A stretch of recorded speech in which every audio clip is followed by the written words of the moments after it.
अस्सलाम वालेकुम, मैं हूँ रिजवान अशरफ। नून लीग की जानिब से अब इस बात का इंकशाफ कर दिया गया है कि उनकी गवर्नमेंट जो है, उनकी हुकूमत जो है, वो जून के अंदर किसी वक्त भी जा सकती है। जून तक इनके पास का टाइम है, जून तक का इनके पास वक्त है और डेडलाइन अब आ गई है। और इस गवर्नमेंट को बता दिया गया है कि अब आपने अपना बोरिया बिस्तर गोल करना और मई जून तक आपके पास वक्त है। मई जून का वक्त क्यों दिया जा रहा है? और नून लीग ने ये खुद इंकशाफ किया है। नून लीग के सेनेटर इरफान सदीकी की जानिब से ये इंकशाफ किया गया है। इसके हवाले से बड़ी अहम तरीन मालूमात मेरे पास मौजूद है। अंदर खाते हो क्या रहा है, गवर्नमेंट क्यों सरेंडर कर चुकी है, और ये गवर्नमेंट की जानिब से, हुकूमत की जानिब से, नून लीग की जानिब से इरफान सदीकी के ज़रिए से ये मैसेज क्यों कन्वे किया गया है, इसके बारे में बड़ी अहम तरीन मालूमात मेरे पास मौजूद है, वो आपके साथ में शेयर करता हूँ। दूसरा ये कि इमरान खान ने पार्टी को क्या पैगाम भेजा है। इमरान खान के साथ मुलाकात हुई मंगल वाले दिन, जहाँ पर इमरान खान की बहनों ने मुलाकात की। वहीं पर इमरान खान की जो पार्टी लीडरशिप है, ख़ास तौर पर सलमान अकरम राजा, उन्होंने मुलाकात की और उसमें इमरान खान ने पार्टी को पैगाम भेजा है, बहुत अहम तरीन पैगाम। और इमरान खान को बाहर जो खिचड़ी पक रही है, इमरान खान को बाहर जो हो रहा है, उसकी सारी की सारी इंफॉर्मेशन इमरान खान के पास है। तो इसके हवाले से भी कुछ मालूमात मेरे पास मौजूद है, वो आपके साथ में शेयर करता हूँ। सबसे पहले मैं आपको ये बता दूँ कि 8 फरवरी के इंतखाबात के हवाले से जो नया इंकशाफ सामने आया है वो ये कि 8 फरवरी के इंतखाबात के नतीजे में पाकिस्तान में मार्शल लॉ लगाने की बात हो रही थी और मार्शल लॉ लगाने की धमकियाँ दी जा रही थी। इससे पहले भी ये धमकी उस वक्त दी गई थी जब जनरल बाजवा एक्सटेंशन चाहते थे इस पीडीएम गवर्नमेंट से।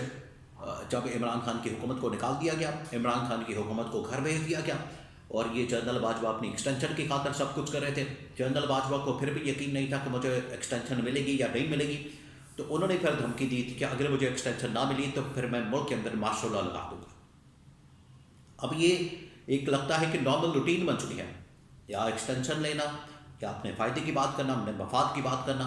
ये एक बार फिर से धमकी दी गई और इस बार जो धमकी दी गई है, या 8 फरवरी 2024 के इंतखाबात के बाद धमकी सामने आई। 8 फरवरी 2024 के जो इंतखाबात हुए उसमें आपको पता है कि वाज़ मेजॉरिटी जो है वो पीटीआई ने निकाली, इमरान खान ने निकाली और इन्होंने वाज़ मेजॉरिटी हासिल कर ली थी। और वाज़ मेजॉरिटी हासिल करने के बाद ये बात सामने आ गई थी कि अब पाकिस्तान के अंदर पीटीआई गवर्नमेंट बना सकती है, लेकिन पीटीआई को गवर्नमेंट नहीं बनाने दी गई और नून लीग और पीपल्स पार्टी को इकट्ठा किया गया और इनको कहा गया कि अगर पीटीआई की गवर्नमेंट बन गई तो मुल्क के अंदर हमने मार्शल लॉ लगा देना है। इमरान खान ने अंदर से पैगाम भेजा है कि मुल्क में इस वक्त वाकई में जमहूरियत की आड़ में एक आमरीत का निज़ाम कायम किया गया है, अनडिक्लेयर्ड मार्शल लॉ मौजूद है। अब आ जाए ये नून लीग की जानिब से किस किस्म की बात की गई है और नून लीग ने क्या कहा है। नून लीग की जानिब से अब सरेंडर कर दिया गया है और नून लीग ने बाकायदा तौर पर हथियार डाल दिए हैं, हथियार फेंक दिए हैं और नून लीग को पता चल गया है कि अब वो मज़ीद नहीं चल सकते, ना वो मुल्क को चला सकते हैं, ना इकॉनमी को चला सकते हैं और ना ही फॉरेन पॉलिसी को चला सकते हैं। और आलमी लेवल के ऊपर अब ये ट्रंप के साथ मुलाकात भी नहीं कर सकते। मुलाकात के लिए जाएंगे तो ट्रंप ने अपना असल चेहरा दिखा दिया है। ट्रंप इनके साथ क्या सलूक करेगा, जिसके पास आवाम की सपोर्ट है, हिमायत है ज़ेलेंस्की, ट्रंप तो उसको भी नहीं बख्श रहा। और अगर ये चले जाएंगे बगैर आवाम की हिमायत और बगैर आवाम की सपोर्ट के तो इनकी हालत क्या होगी। तो इनको अंदाज़ा हो गया है कि हमारा अब मज़ीद चलना बड़ा मुश्किल है, इस्टेब्लिशमेंट भी इनसे तंग है और ख़ास तौर पर वो वाला प्लान जो कि अब इनको नज़र आ रहा है, ख़ास तौर पर पीपल्स पार्टी को नज़र आ रहा है, जो ये प्लान बना रहे हैं कि मरियम नवाज़ को लॉन्च करने की तैयारी हो रही। तो अगर शहबाज शरीफ के जाने के बाद मरियम नवाज़ को लॉन्च कर दिया जाता है तो पीपल्स पार्टी तो फिर ये कहेगी कि मैं कि प्यार बिचो खटिया, भाई हमने सपोर्ट किया, हमने नून लीग को वोट किया, शहबाज शरीफ को हुकूमत बनाने में हमने मदद की, इनको हमने नंबर गेम दी, सारा कुछ खिचड़ी पका के तो हमने बिरयानी पका के तो इनके सामने रख दी। अब ये पूरा ख़ानदान ही उसको खाना चाहता है, पहले शहबाज शरीफ उसके बाद मरियम नवाज़। जबकि प्लान ये बना हुआ था कि 6 महीने साल बाद या 2 साल बाद या 1.5 साल बाद बिलावल भुट्टो को वज़ीर आज़म बनाना है। तो पीपल्स पार्टी तो इसमें बिल्कुल अब बड़ी आग बगोला है। इसी वजह से उनकी जानिब से कोर कमेटी का इजलास बुलाया गया, कोर कमेटी की मीटिंग बुलाएगी आसिफ ज़रदारी की जानिब से, ताकि पार्टी के अंदर इस मामले को डिस्कस किया जाए कि अब नून लीग ये एक नया प्लान लेकर आई है, मरियम नवाज़ को भी वज़ीर आज़म बनाना चाहते हैं। इस वजह से पीपल्स पार्टी तो अब साइड पर होने का प्लान कर चुकी है और फैसला कर चुकी है। अब इनको पता लग गया और इस्टेब्लिशमेंट को भी पता है, नून लीग को भी पता लग गया, जिसकी वजह से नून लीग के अहम तरीन वज़ीर और मशीर और अहम तरीन एडवाइज़र और सेनेटर इरफान सदीकी की जानिब से ये इंकशाफ किया गया कि मई जून तक हमारे पास अब वक्त है, मई जून तक जो है टाइम हम निकाल सकते हैं। उसके बाद ना सिर्फ असम्बलियाँ डिसॉल्व हो जाएंगी, पार्लियामेंट डिसॉल्व हो जाएगी, गवर्नमेंट भी घर चली जाएगी और उसके बाद नए इंतखाबात होंगे। ये उनकी जानिब से कहा गया। मई जून का वक्त क्यों दिया गया? मई जून का वक्त इसलिए दिया गया क्योंकि मई जून के अंदर बजट आता है और बजट जब आता है तो उसको पास करवाने के लिए नंबर गेम की एक बार फिर से ज़रूरत पड़ती है। तो इस बार पीपल्स पार्टी ने फैसला किया है कि हमने नून लीग को वोट नहीं देना, इनको हमने सपोर्ट नहीं करना, इनको हमने वोट नहीं देना।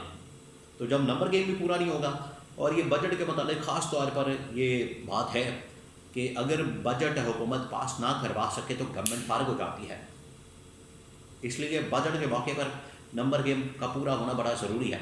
अगर नंबर गेम पूरा नहीं होता और पीपल्स पार्टी अड़ जाती है और पीपल्स पार्टी, ये वो मौका होगा जब वो डील बनाएगी। अब आप इस पॉइंट को समझें, ये इस स्टेज के ऊपर आप ले जाना चाहते हैं पीपल्स पार्टी वाले, ताकि जैसे ही बजट का मामला आए तो बजट के ऊपर जो है हम बार्गन करें और डील करें। और बजट के ऊपर जो डील की जाएगी वो ये की जाएगी कि अब ठीक है, हम वोट देंगे, हम इनको सपोर्ट करेंगे और इनके लिए हम हिमायत करेंगे, इनको वोट दे देते हैं और बजट पास करवा देते हैं, लेकिन हमें फ़ौरन जो है वज़ीर आज़म बनाना पड़ेगा बिलावल भुट्टो को, क्योंकि आपके ऊपर यकीन नहीं है, एतमाद नहीं। तो ये दूसरा बजट होगा। तो ये अब मई जून इसलिए अहमियत इख्तियार कर गया है। तो मई जून को या फिर असम्बलियाँ अगर नून लीग मान जाती है, इस्टेब्लिशमेंट मान जाती है कि मरियम नवाज़ के बजाय बिलावल भुट्टो को वज़ीर आज़म बनाना है, तो ठीक है, फिर तो ये गवर्नमेंट कायम रहेगी, फिर ये गवर्नमेंट चलती रहेगी। लेकिन अगर ये नहीं मानते पीपल्स पार्टी वाले और नून लीग बज़िद रहती है कि हमने मरियम नवाज़ को लाना है, तो पीपल्स पार्टी पर अपनी सपोर्ट खींच लेगी, उसके बाद गवर्नमेंट धड़म करके गिर जाएगी। ये है पीछे कहानी।